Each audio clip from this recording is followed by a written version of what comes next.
Hello friends, welcome back. இன்றைக்கி வீடியோவில் கீரை தொக்கு எப்படி செய்கிறதுன்னு பார்க்கலாம். அதுக்கு ஒரு மிக்ஸி ஜாரில் ரேண்டமாக கட் பண்ண 2 பெரிய வெங்காயம் சேர்த்துக்கிறேன். ஒரு 10 பல்லு பூண்டு சேர்த்துக்கிறேன்.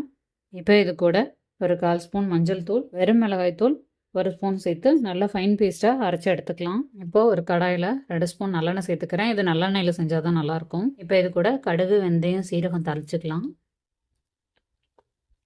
இப்போ இது கூட கொஞ்சமாக பெருங்காய பொடி சேர்த்துட்டு வெங்காயம் பூண்டு அரைச்சி வச்சுருந்தோம்ல அந்த பேஸ்ட்டை சேர்த்துக்கலாம். இது கூட கொஞ்சமாக உப்பு சேர்த்துட்டு நல்லா பூண்டு வெங்காயத்தோட பச்சை வாசனை போகிற அளவுக்கு நம்ம கொதிக்க விட்டுக்கலாம். இப்போது பச்சை வாசனை போச்சு. இந்த ஸ்டேஜில் நான் 2 கைப்பிடி வாஷ் பண்ண முருங்கைக்கீரை சேர்த்துக்கிறேன். உங்கள்கிட்ட எந்த கீரை இருந்தாலும் இந்த ஸ்டேஜில் சேர்த்துட்டு கொஞ்சம் அது வேகிற அளவுக்கு நல்லா வதக்கி விட்டுக்கோங்க.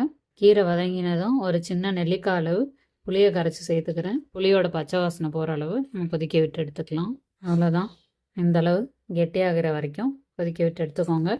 சூப்பரான கீரை தொக்கு ரெடி. இது ஹாட் ரைஸ் கூட வச்சு சாப்பிட்டிங்கன்னா அவ்வளோ அல்டிமேட்டாக இருக்கும்.